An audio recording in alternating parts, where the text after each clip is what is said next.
Olá! Hoje, 15 de novembro, comemora-se a Proclamação da República. Aproveitei para trazer para vocês um trecho de um livro que é um dos meus favoritos. Já li várias vezes e aconselho a leitura. O Castelo de Papel, de Mérida Priori. Esse livro conta fatos históricos e a história do Brasil, e o que mais me agrada é que é feito de uma forma assim a terem uma, digamos, honestidade intelectual, né? Sem amarras ideológicas, sem parcialidade, os fatos, e contados de uma forma quase que poética. Vale muito a pena. Vamos ao trecho. A família real foi colocada num navio de madrugada, pois a transição Império-República se deu assim de uma forma, quase que do dia para a noite, né? Uma forma muito abrupta e antecipada e provavelmente provocaria uma comoção popular. Por isso eles foram colocados na surdina de madrugada num navio para que deixassem o país. Então a princesa Isabel comenta que no navio um oficial se dirige a ela e diz: Vossa Alteza compreende que esta transformação era necessária? E ela responde. Então o oficial foi até ela com o intuito de, digamos, consolá-la, convencê-la, não sabemos bem, mas o fato é que ele disse: Vossa Alteza compreende que esta transformação era necessária. Ao que ela responde: Pensava que se daria, mas por outro modo. A nação iria elegendo cada vez maior número de deputados republicanos e estes, tendo a maioria, nos retirariam. Isabel sabia, portanto, que não haveria terceiro reinado. Afinal, o Partido Republicano acabaria por se eleger. Sua força era inexorável. E seus inimigos preferenciais eram eles, o casal D. Eram ao mesmo tempo hostilizados por ex-senhores de escravos, por causa da abolição, e pelos maçons, por sua fé religiosa. Sim, ela aceitava que um dia se afastariam. Achava, porém, que se a votação fosse naqueles dias, o pai teria a maioria. Mas tudo foi feito pelo exército, armada, ou seja, a marinha. E por conseguinte pela força, argumentou.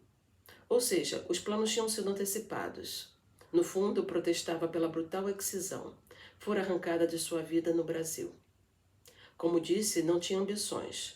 Só queria viver tranquila na terra em que nascera. A bordo, queixou-se a Rebouças. Que saudades de Petrópolis, de minha casa, de meu jardim, de minhas amigas. No dia 18, às 5 horas da manhã, o Alagoas passou pela Ilha Rasa. Gastão acordou os pequenos para se despedirem da pátria. Não se sabe se alguém jamais pensara numa regência provisória a fim de que Baby Pedro assumisse depois da maioridade. O assunto fora discutido quando Luís Felipe caíra e correra um rumor sobre um futuro reinado do pequeno conde de Paris. No caso deles, nem isso. Iam todos sofrer o que uma poetisa chamou de os males da ausência. A dor da nostalgia, as privações de terras alheias, o som triste dos réquins. Ao despedir-se dos últimos pedaços de litoral brasileiro, Isabel grafou: Não se pode ser completamente feliz neste mundo. Meu verdadeiro bom tempo já passou. Conserve-me, Deus, ao menos aqueles que amam. A pátria de minhas melhores afeições afasta-se cada vez mais. Que Deus a proteja. A lembrança das horas felizes me sustenta e me esmaga. Vou terminar com um comentário do professor Guilherme Freire, professor de filosofia, que diz o seguinte: O 15 de novembro é um dos dias mais tristes da história nacional. Não houve libertação alguma, nem renovação do país em qualquer sentido positivo. Oligarquias embebedadas pelos ideais da Revolução Francesa arrancaram o trono que viria a ser da princesa Isabel. A princesa representava o que tínhamos de melhor: a abolição da escravidão, nobreza no amor aos pobres e um catolicismo sincero e comovente. No lugar desses ideais, da descentralização e da fé comum de um império, ganhamos o positivismo. A ideologia positivista nos trouxe a burocracia, o ódio ao passado, controle social, esterilidade filosófica e uma terrível religião de culto ao poder do Estado. O Código Civil de 1916 aboliu as ordenações filipinas e a referência ao direito natural. O conservadorismo republicano virou pura caricatura, como bem representa o triste fim de Policarpo Quaresma. Não há como redimir a República.